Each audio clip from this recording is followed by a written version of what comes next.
Saya mengangkat kaki saya di atas canang itu, sajen itu. Saya bilang, ini nggak boleh keinjek ya?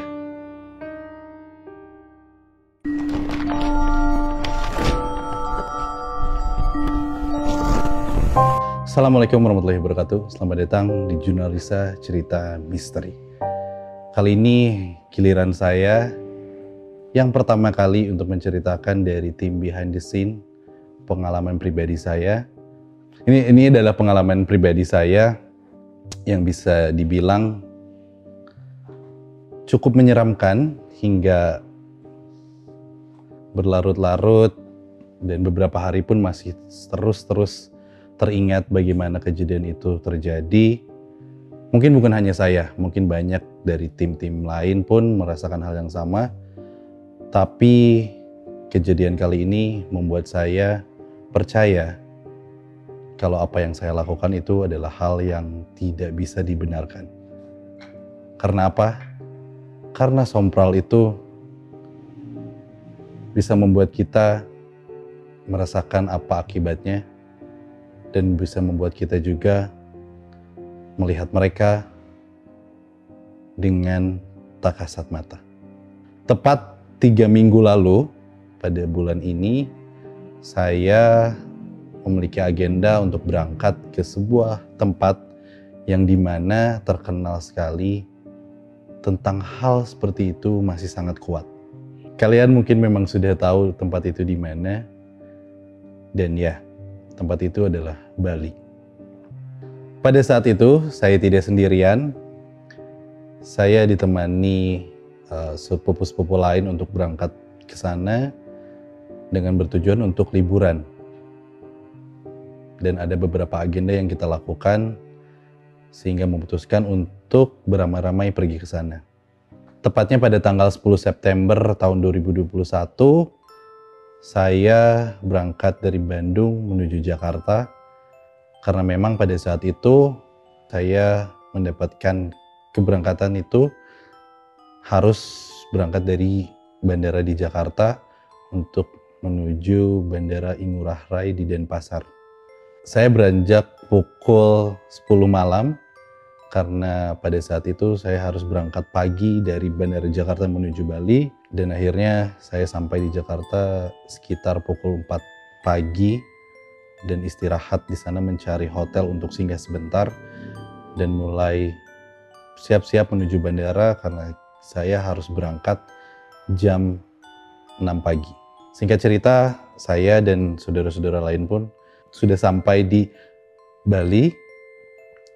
Tidak berlama-lama kita pun langsung menuju salah satu villa untuk kita tinggali selama di sana dan mencari beberapa tempat-tempat makan untuk sejenak kita beristirahat.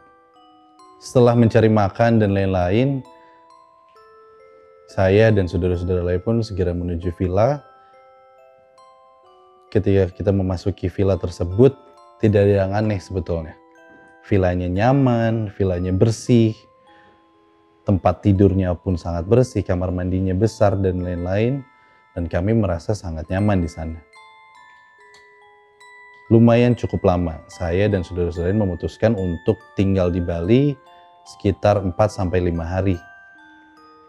Agenda pada hari pertama, kita mengunjungi sebuah villa yang dimana di sana sudah banyak keluarga yang menunggu untuk melakukan perayaan ulang tahun dari salah satu saudara kita. Perjalanan yang cukup jauh dan melewati beberapa jalan-jalan yang memang cukup seram di sana, dan memang terkenal bahwa salah satu daerah di sana itu memiliki cerita yang sangat kuat. Saya dan saudara-saudara lain pun dalam satu kendaraan yang sama melewati jalan itu dan mulai membicarakan apa yang sangat dikenal di daerah sana. Dalam perjalanan pun saya mengatakan pada saudara-saudara lain, lebih baik jangan membicarakan apa yang kita tidak tahu. Jika kalian tidak mau, dampaknya mengakibatkan kita tidak betah untuk tinggal lebih lama di sini. Akhirnya kita semua memutuskan untuk menceritakan ataupun mengobrol dengan topik yang lain. Sesampainya di sana, kita menghabiskan waktu untuk mengikuti acara yang ada. Sampai acara pun selesai, kami kembali lagi ke villa yang pertama kali kita kunjungi untuk kita berdiam diri di sana. Namun, tidak ada yang aneh. Seperti yang saya bilang tadi, villanya bersih, nyaman, dan lain-lain. Itu membuat kita tenang-tenang saja selama di sana. Sampai pada akhirnya ada satu kejadian di mana saya bertemu dengan rekan-rekan saya yang memang asli orang sana, mengajak saya untuk bertemu, untuk mencari tempat nongkrong, ataupun kita mencari tempat-tempat untuk menongkrong bersantai, mencari tempat ngopi, dan akhirnya kita menemukan salah satu tempat yang dimana pada malam itu masih buka. Seselesainya saya berbincang-bincang bersama teman-teman saya, dan waktu pun sudah menunjukkan pukul jam 12 malam, akhirnya saya memutuskan untuk pulang. Akhirnya kita berjalan menuju parkiran di sana. Sebelum menuju parkiran, saya melewati beberapa anak tangga. Lalu di sana saya melihat salah satu canang. Canang adalah sajen kecil yang biasanya dilakukan penempatan setiap malam ataupun setiap pagi oleh orang-orang Bali. Itu adalah bentuk suatu persembahan dari orang-orang sana, entah kepada siapa, saya pun tidak tahu. Akhirnya saya menemukan itu dan saya terpikirkan untuk bercanda bersama teman-teman saya.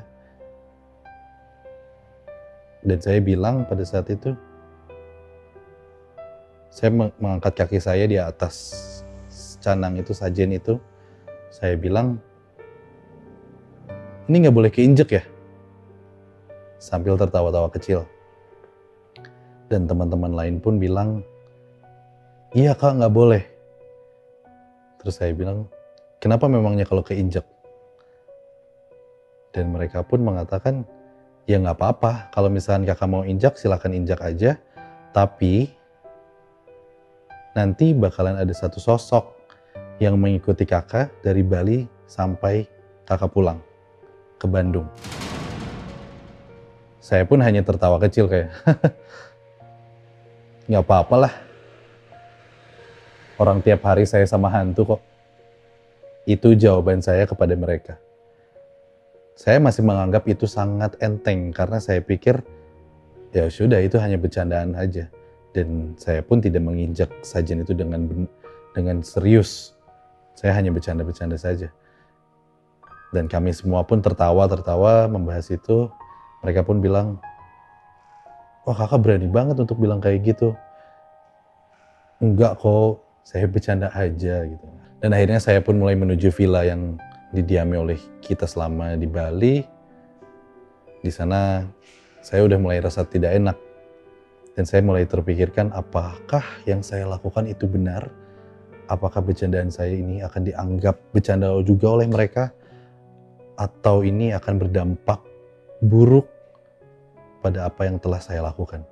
Singkat cerita, saya pun sudah menuju villa. Dan pada saat itu tiba-tiba badan saya mulai merasa aneh, perasaan saya mulai tidak enak. Ketika mulai turun dan berjalan menuju villa, saya seperti melihat ada beberapa sosok yang seperti memperhatikan saya. Dan saya merasa ada satu sosok yang mulai mengikuti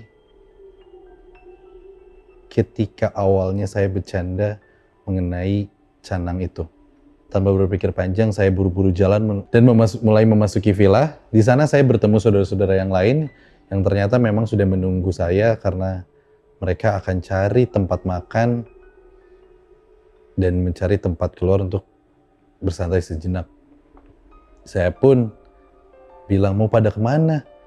Mending tunggu dulu, karena waktu itu saya mulai terasa sakit perut dan kayaknya saya harus menuju kamar mandi karena saya menutupi apa yang saya lakukan itu supaya tidak merusak suasana yang ada.